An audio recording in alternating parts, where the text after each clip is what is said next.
Good evening, ladies and gentlemen. Welcome to another edition of the Mark and Smart Connection podcast. I am your host, Joseph Lally, and along with me, as always, is Jesse Disbro. Are you ready?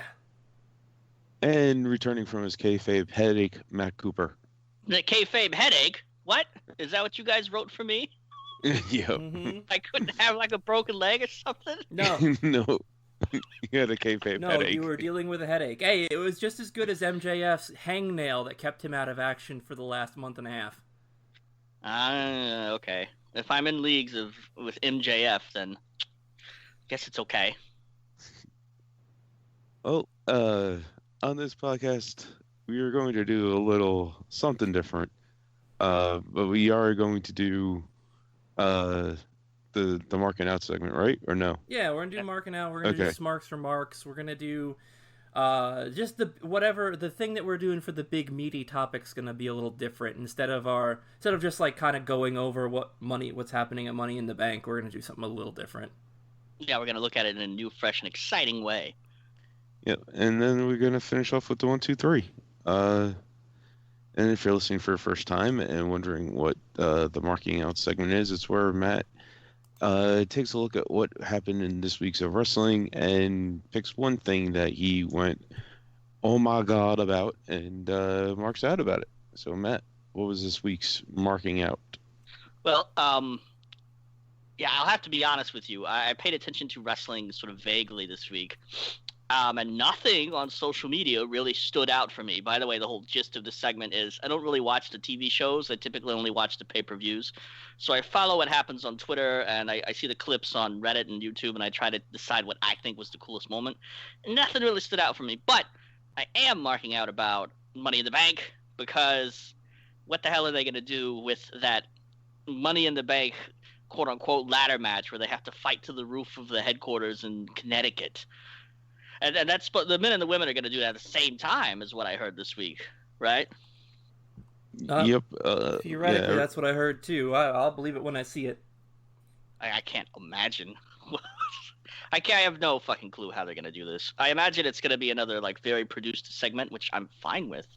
But somebody made a joke about AJ Styles is going to fall off the roof, and then he's going to come back next week and just sort of ignore that it happened. Just like he came back this week and he was like, yeah, I was buried, but I'm back. Yeah, Seems that was about pretty right. interesting.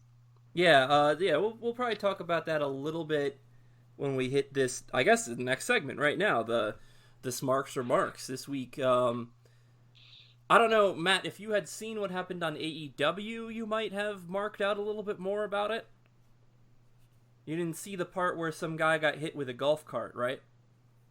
No, it wasn't. Did they hit Jake the Snake with a golf cart? No. Broken Matt God. Hardy was driving a golf cart while Kenny Omega hung out the side of it, pointing and yelling as Sammy Guevara ran as fast as he could, but couldn't quite outrun the golf cart and took the best looking bump in 2020 off of that golf cart. Now that explains the compilation of wrestlers getting hit by vehicles that I saw on Reddit. Yes. Okay. Because it was Yeah, triggered by this, which might be the best one ever. Yeah, he went spinning off of that thing, didn't he? Yeah, he did. Oh goodness! Well, props to Sammy Guevara. It was the highlight of the night. Actually, AEW was performed at the Jacksonville Jaguars Stadium this week. Were there people in attendance? There was not real people in attendance, but there were support staff and other wrestlers in attendance. Like so that, more people closer together than has been. Yes, I mean that particular segment saw a line of people down whatever that causeway or that alleyway, whatever it is, whatever that entranceway to the field was. They all got to see concourses. They all got to see Sammy get run over. I think they call those concourses. Joe? Yeah, that's good enough. I'll take that. I wanted to ask Joe. This feels like something he would know. The concourses are inside the stadium, like where all the concession stands are. So a golf cart in there, probably not feasible. Well, possibly is relatively feasible. It's just, it's not very feasible when there are people there. Yeah, okay. No. But like in an empty stadium, you could get a golf cart through there. But this is not that. This was like that entranceway. This is where you'd like drive stuff onto the field or whatever. Oh, Okay. the tunnel. Yeah, the The tunnel. tunnel. Okay. There you tunnel. go. Hey, yeah. The See, entrance tunnel. thank you, Joe. It was very crucial that we get the name of this place right. Correct. Despite every other thing that was happening. It The was bump, the most yeah, important whatever. thing.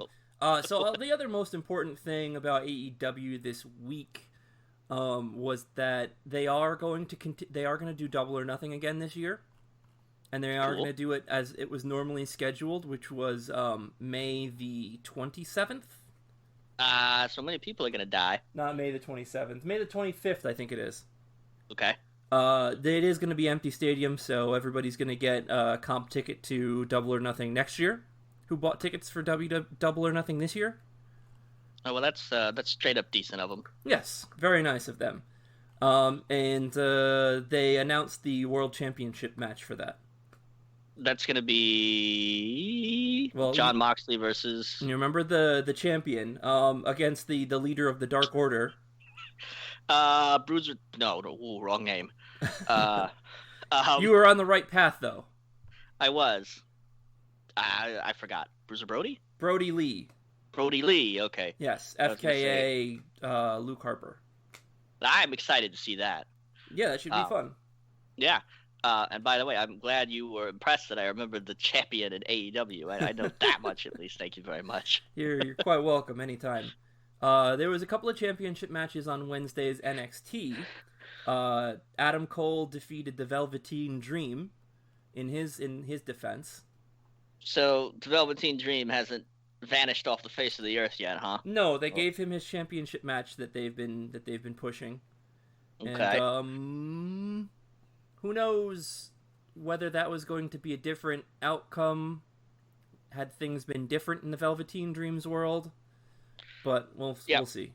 For those who weren't paying attention, there was some alleged leaked audio and accusations flying about that the Velveteen Dream was sending nudes to minors. And that was all the fuck over Reddit like 2 weeks ago. Haven't heard anything about it since. So right. So they may be cooling some jets on the Velveteen Dream while they finish investigating, or while they just let it kind of go away on its own. But that's just one of those things. We'll see we'll see where it goes. Hopefully, hopefully this is where it went nowhere, and Velveteen Dream didn't do anything, and we just get to go ahead and move on to the future. Yeah. To clarify, we're hoping that these turn out to be not true or fabricated, not that the right, not that any actual things that happened get swept under the rug. Yes, we're not. And we're as not I in always favor like of to say in times like this, I think it behooves us to give the benefit of the doubt to the victims, especially in the Me Too era. That's what the whole thing is about, yo. Mm-hmm. So, but seeing as we haven't had any victims identified or anything like that, we just are just giving benefit of the doubt to the situation at this point. So, what was the other championship match? Io Shirai got to have her match against Charlotte Flair, but I'm sure she lost. That ended in disqualification when Charlotte Flair just got angry and beat Io Shirai with a kendo stick. So Io Shirai won the match just by disqualification. Whatever. If she doesn't get the title, then it's right. Not really a win. And Rhea Ripley showed up to try to make the save, and now we're kind of back into that zone. I think maybe the biggest thing in NXT was the debut of Karrion Kross, who got like a full pay-per-view entrance for his debut. Karrion Kross, I think I might have already said this before. Karrion as in the roadkill or the dead animals right, you find spelled with a K. Right? With a K. Mm-hmm. They don't spell the cross with a K, do they? Yes. Oh, he doesn't have a middle name with a K. No, he doesn't have a middle name with a K or a surname or a title. Well, Karrion Kross is a cool name, I must say. Oh yeah, it is. It's pretty cool, and it's he's got a valet, Scarlett. I think they're just calling her Scarlett right now. That doesn't sound like the most creative name in the world. Well, she used to wrestle under Scarlett Bordeaux. But that's better. Why? That's a lot better because it's not trademarked by the WWE. Just like Karrion Kross isn't this guy's normal name, that's his WWE trademark new name. Oh, I get it. So that's that. Raw and SmackDown was mostly getting ready for Money in the Bank, though the one big thing that did come out of that was the return of AJ Styles, as we mentioned. Mm-hmm. Was this like a Crank 2 return where he's like, I died, but I got better? No, I don't know what exactly they said about it. I read a little bit about it, but no, he just came in. He was immediately AJ Styles again. It's probably best just not to dwell on that. Right. I mean, yeah. I'm fine with one of these kind of ignoring recent past events. Being like, oh, here's AJ Styles. He was gone last week, but here he is. Why wasn't he gone? I don't know. Anyway. Well, I mean, there was some talk that the Apollo Crews injury was kayfabe just so that they could get AJ Styles into the match, but I feel like they wanted to keep AJ Styles off TV for a little bit longer to kind of, build more off of that loss from The Undertaker. Well, yeah, I don't think I would have been upset if he had showed up the very next Monday, or if they had like a little vignette of the not the revival, but the other one. The other one who was also released. Yeah, I guess they don't matter anymore. But, no, they don't. Yeah. They're dead. Carl Anderson and they're still buried. Carl Anderson and friend unearthed AJ Styles in a little vignette that would have been nice. In a little vignette, and then AJ Styles pulled them both into the grave and said, "You're useless." Yeah, and then buried them, and then they were released. Good game. And then there's no WWE friends to come save them, so they in fact die. That it's not kayfabe death. It's real death. Sorry. Poor Carl Anderson. Can't even gulag back from that. Nope. There was also tag matches. By the way, the Viking Raiders beat the Street Profits in a non-title bout. I know how much you love those. If you're a champion, every bout you have should be a defense of the championship. Yeah, but then how do you build story towards them? Don't care. Have them run over each other's toes in the parking lot. Speaking of building story, the person who wrote the Otis and Mandy story was let go during the great, furlough / release of people. Oh God, are they flying on their own now? So that's why I think we're getting more of what Mike from last week was worried about, which is the dark-haired bad guy versus the light-haired good guy. And we had a Sonya Deville versus Mandy Rose match that lasted for less than 5 minutes and included Mandy Rose doing a roll-up with the tights to get the win. So, well, so much, I guess, for what little depth that story did have. Yeah, it had some. It did. It might just be written right out. Yeah. It might just be written right out, and now it's just your basic, I'm wearing all black, I'm the bad guy story. I don't know. We'll see. We'll see, because that's not, obviously, they're not going to pay off that whole feud with a sub 5 minute match on SmackDown. That's going to go somewhere else, so we still got some space to move and some space to breathe. They're not going to face each other at Money in the Bank, that's for sure. I'm just say, speaking of somewhere else. Yes, they'll be in Connecticut, which, has not been cleared to have sporting events of any kind, but they'll be there, wrestling. Don't forget, this is sport entertainment. That phrase itself created, I think, to avoid all sorts of various legal troubles. Correct. So, Money in the Bank. Yep, Money in the Bank is going to be this weekend on Sunday. We basically went over all the matches. I think they added like R-Truth versus MVP and Jeff Hardy versus Cesaro, but neither of those really matter. So. I think R-Truth's going to win and Jeff Hardy's going to win. Okay, good. That's probably what's going to happen. But we basically went over everything last week, so I don't know if you here's the men's match and the women's match. Who do you think is going to win, Matt?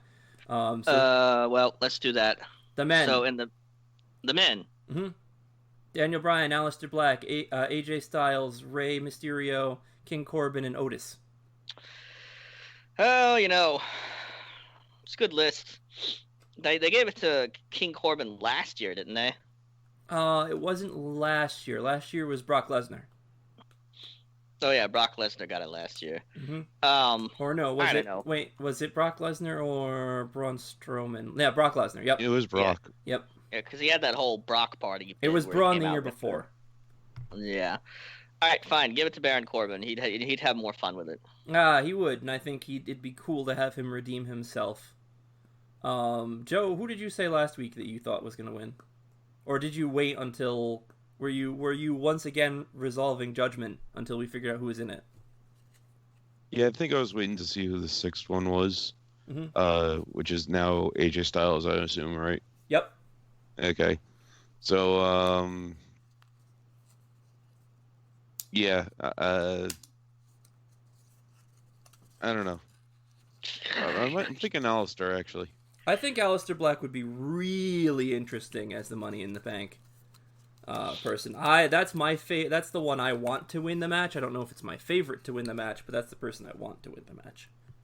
Yeah, the reason I chose who I chose is because I figure he's like the safe choice.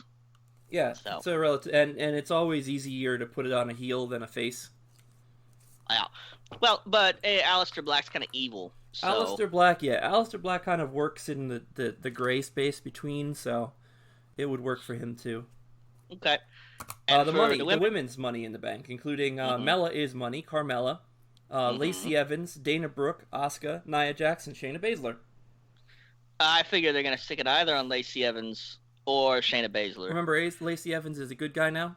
Yes, I know. Okay, but good. I still think they're going to stick it on Lacey Evans or Shayna Baszler. And if not, then maybe Nia Jax. Possibly Asuka, maybe Carmella, not Dana Brooke. Mm-hmm. I think don't you pick the whole field? No, he has eliminated the one that he knows isn't going to get it, and that's about it. Despite my wildest desires. Yeah, no, Dana Brooke is I think Asuka would be a lot of fun just speaking Japanese while brandishing the Money in the Bank briefcase over and over. You know, Asuka was recently the tag team champion. Mm-hmm. I don't think she still is the tag team champion. No, they lost the WrestleMania. Yeah, but I still some part of me that thinks Asuka deserves more. I don't know why. So almost any time I see Asuka in one of these things, I'm like, give it to Asuka, give it to Asuka, Asuka. But I really think it's going to wind up being put on first choice, to be honest, Shayna Baszler, because they've had her like biting chunks out of people and being real mean. Second choice, Lacey Evans. Third choice, Nia Jax. Sure, sounds about right. So, yeah. And other than that, I have no idea how this is going to go down. Yeah. I predict AJ Styles will get thrown off the roof. Well, for some real-time analysis, make sure to check out our Twitter account. That'll be at Mark and Smark on Twitter. We'll be tweeting the event. So when matches come up, you'll get to hear exactly what the zeitgeist of the Mark and Smark connection is. Yep. And as far as the other matches, Bayley versus Tamina, I don't care. Braun Strowman versus Bray Wyatt, I have no idea what they're going to do with that. And hopefully Bray Wyatt transforms Braun Strowman into his acolyte or some shit like that. And for the big tag team match, see, it's the New Day versus the Miz and Morrison and the Forgotten Sons. They've got a cool name. And Lucha House Party. Hey, Lucha House Party. They made it. Fine, I vote for Lucha House Party. They should win. Lucha, Lucha, Lucha.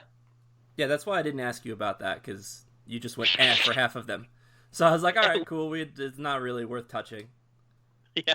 Well, I'm 100% behind Lucha House Party now.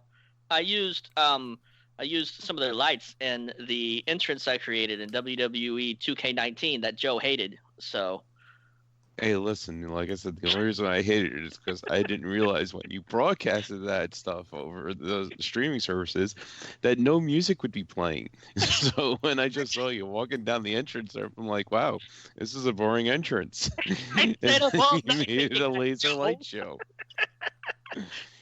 After that, you made a laser light show, and then there was still no music. So I'm like, wow, all this fanfare, and there's nothing going on. The light shows, there were explosions and motorcycles and a lantern, whatever.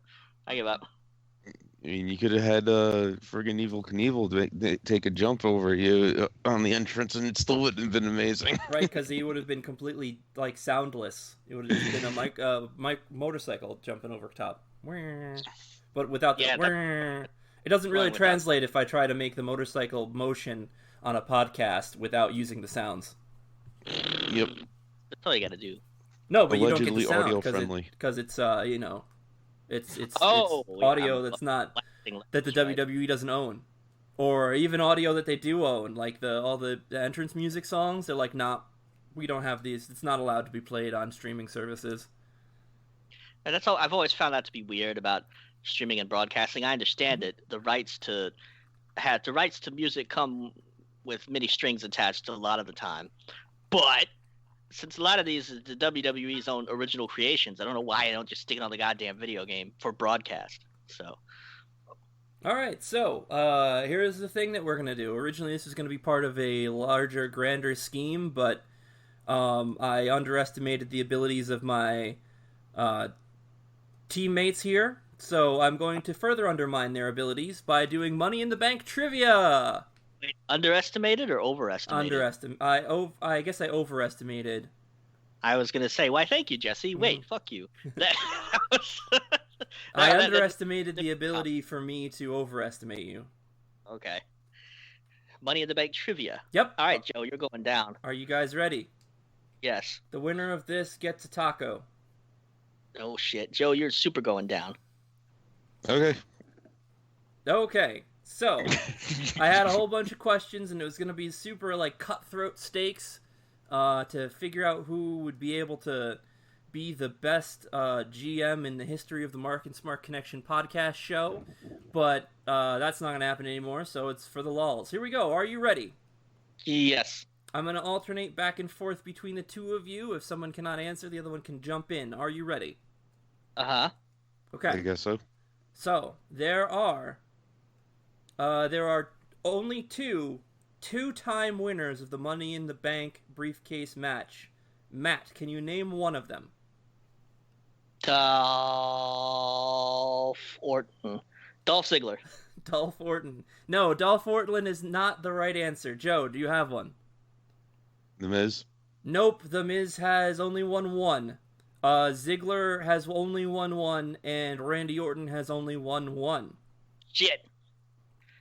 So, I guess we get to keep trying, huh? So now it's my turn? Yeah, if you want to go for it one more time, I'll give you each one more shot at it. Okay. Hold on, I've forgotten every wrestler. Wait, Edge. Edge is a two-time Money in the Bank briefcase holder, but he has not won the match twice in a row. Or he has not won the match twice. So, Joe. Jericho. Jericho came up with the match, but has never won it. So here's... Really? Yep, that is exactly what has happened. That sounds like a very Jericho thing, to be honest. It's a very Jericho thing. Here is the answer. In 2008, CM Punk won the Money in the Bank briefcase match at WrestleMania 24, and then the year later at WrestleMania 25, he won it again, becoming the only two-time back-to-back champion in years. Here's the other one, which is kind of a slight technicality. Carmella, who won with the help of James Ellsworth, and then that was stripped from her, so she had to win it again a second time. Okay. I forgot about Mella's money. Yes, can't forget about Mella. All right. Boy, I'm glad you're making this for the lulz, Jesse. Yeah. I was afraid these were going to be like Celebrity Jeopardy questions, like name a color that I starts had a with couple L. of those ready for you, Matt, when you eventually got behind of everybody else. But Okay. I may be overestimating Joe as well. Let's find out. There have been 4 people who have cashed in the Money in the Bank briefcase the same day that they earned it. Joe, name me one. God damn it. Alexa. Okay. Matt, Huh? name me another person. Kane. Kane, that was the very first one to do it. Good job. Stop looking at Wikipedia. I'm not on Wikipedia. I saw this yesterday. He was the first person to do it. And that leads us into our next question. There are 2 AEW wrestlers who have won the Money in the Bank briefcase and successfully cashed them in. Matt, name me one. Don Moxley. Yes, John Moxley, Dean Ambrose, who was one of the other people who cashed in on the same day. The 4th person to cash in on the same day was Bayley last year. Joe, do you have the other person who is currently employed by AEW who has won and cashed in a Money in the Bank briefcase? No. He actually just fought. He actually just fought John Moxley in an empty arena match. Cricket. Cody. No. Cody was actually the runner-up to somebody in later years, but never won the Money in the Bank briefcase. This is the last Money in the Bank briefcase won at a WrestleMania before they moved it to a proper Money in the Bank pay-per-view. It was won by Jack Swagger, the current Jake Hager in AEW. I like how you add this information. Like, it was the last one won in an official WrestleMania match before being moved to its own event, and Joe are like, dial tone. Where like, well, I have to make this interesting somehow. You guys aren't helping. By the way, on that round, you went Joe, Matt, Joe. So I think that, I think Joe would have gotten it if you'd have let him. I definitely knew. I wanted to give you this is the colors that start with Urple round for you, Matt. Okay. We start with Urple? Yes. Urpleen? Yes, that is the correct answer. Any word, literally any word. So, are you ready? Let's see. Okay, there have been, I believe, 4 people who have won the briefcase, but unsuccessfully. But were not successful in their attempt. Joe, name me one. Corbin. Matt, name me another. Dolph Ziggler. That is incorrect. Joe. God damn it. Do you got one? John Cena twice. John Cena. I believe it was only once for John Cena, but he definitely is an answer. Matt, who do you got? Edge. Edge is not the answer, but he was part of one of the people who were unable to cash in their Money in the Bank briefcase. Joe, do you have another? Gangrel. Gangrel has never won a Money in the Bank briefcase. Good on him, though. So here is the answer. It is Mr. Kennedy, who had a match for the Money in the Bank briefcase and lost that match to Edge.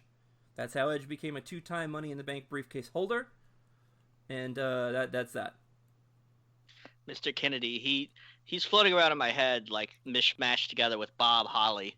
And yeah, he has a very similar profile when you look at him. Okay. So there's one other person. Do either of you have them? This is the person who won, breaking up the tag team that he was in with Cody Rhodes at the time. Dusty Goldust. No. It was Team Rhodes Scholars, which was Damian Sandow. Really? They called it Team Rhodes Scholar? Mm-hmm. That was the name of the team. Yep. And Sandow broke up the team by pushing Cody off at the last minute and taking the title. And then he walked around with this awesome leather briefcase. One of the best Money in the Bank briefcase designs, in my opinion. But I still like Brock Lesnar's. But he, like all of the unsuccessful cash-in attempts, he cashed in against John Cena and was the only person who, up until Baron Corbin was distracted by John Cena, he was the only person to attempt to cash in at a random time and then lose it. And that was against John Cena. He couldn't beat John Cena in the match. Sad. You know what? What's the score? The score is Joe is ahead by 1. God damn it. So Matt, Uh-huh. here is the one for you to try to pull even. Okay. There have been, I believe it was 3 wrestlers who have announced their cash in ahead of time. Name one of them. Oh my god. Braun Strowman. Braun Strowman is one of them. Joe. Cena. Take that, Joe. Cena. He's got Cena. That's the other one. Matt, do you have the final one? Cena again? No. God damn it! I blame John Cena for this. What's the other one? The other one was Rob Van Dam, who said that he would be cashing in his Money in the Bank at the one-night-only ECW reunion show, and did so against John Cena. So I knew John Cena was involved in this somehow.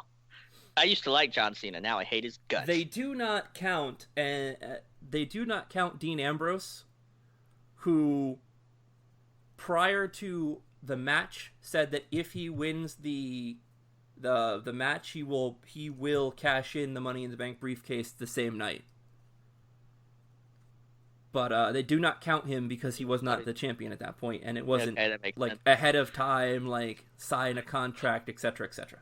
I wouldn't fix it to say Dean Ambrose anyway. So, and that's it. We got one. So we've got one last bonus question, Matt. If you can get this one, I will split the taco between you and Joe. Otherwise, Joe wins it all. Are you ready, Matt? Yeah, this is horse shit. Who holds the record for most cumulative time as a Money in the Bank briefcase holder? Carmella. That is correct. Carmella holds. She has held it the longest in a single stint, and her extra 2 days from her previous stint put her over anyone else as well. So there you go. You guys get to split a taco. Congratulations. Gotta be a salt taco, Joe. What? You can have my half. Now there's a gentleman and a scholar. There you go. Well done. I was actually looking forward to hanging the taco over the ring and having you two have a ladder match for it, but I guess that works too. Hey, I didn't say how I was going to give him my half of the taco. All right, hey.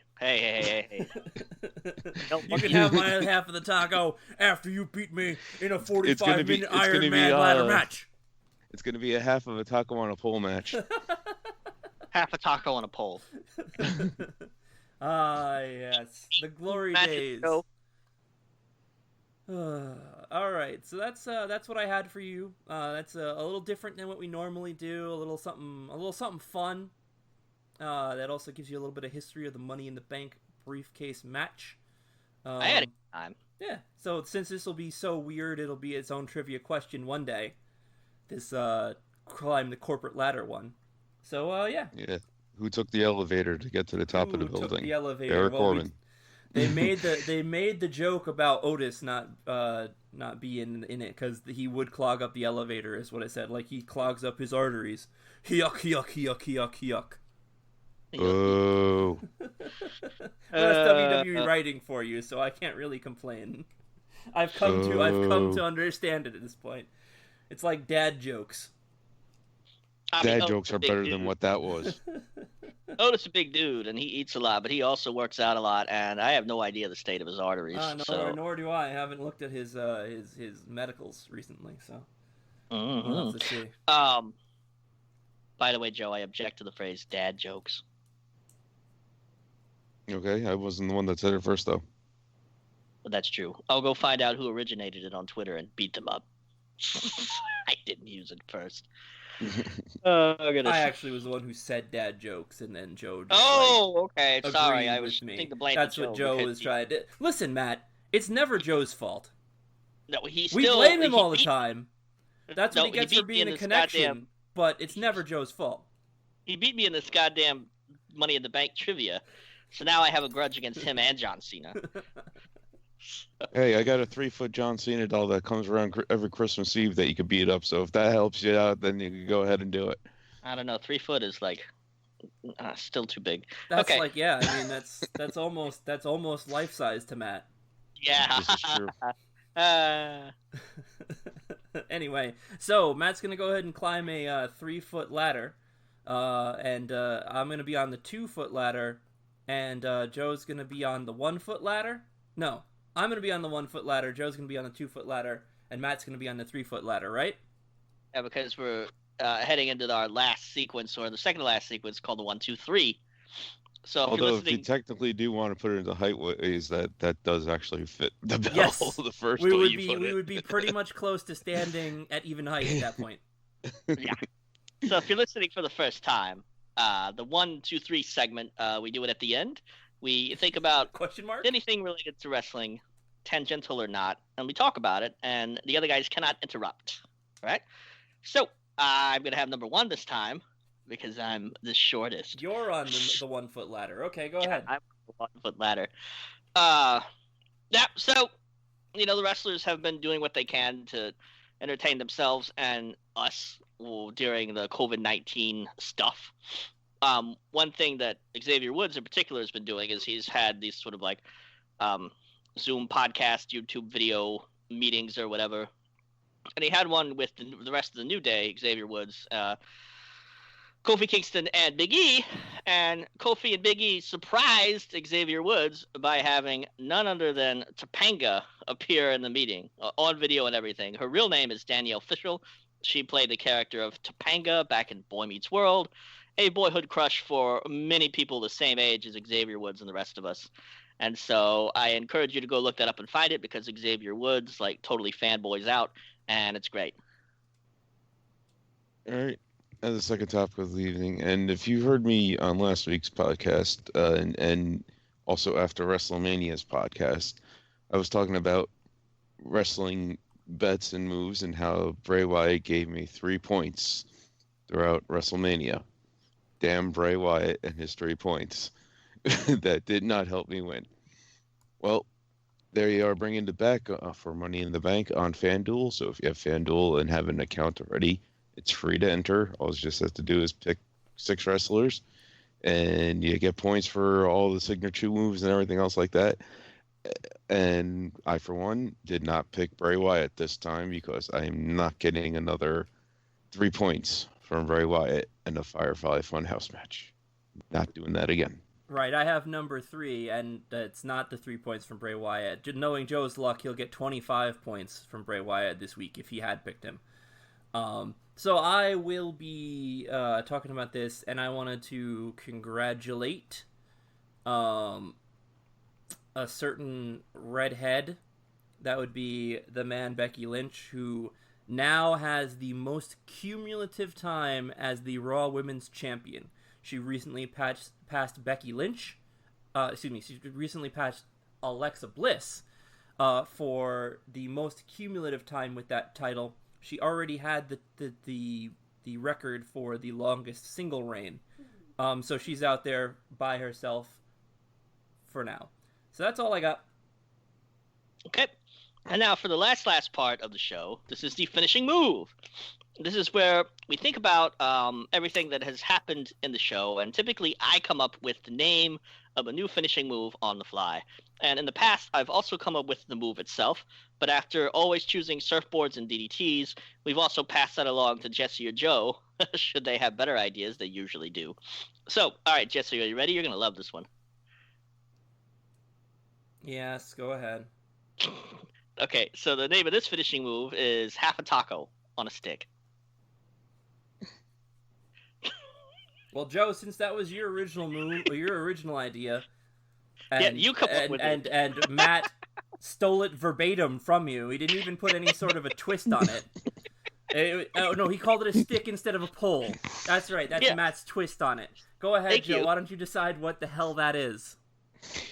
All right, here's what you do. You take the half a taco on a stick. You take the half a taco, shove it down the wrestler's throat, and then beat him up with the stick. There you go. I thought you were going to go full rock on us, and you were going to shine it up real nice, turn it sideways, and stick it up there, Candy. You know what? You know what you could do is just take the half a taco off and then mandible claw it down their throat, and there you go. It's like Mr. Sacco. Except you got to go by Taco Bell. Yes, it's Mr. Taco instead.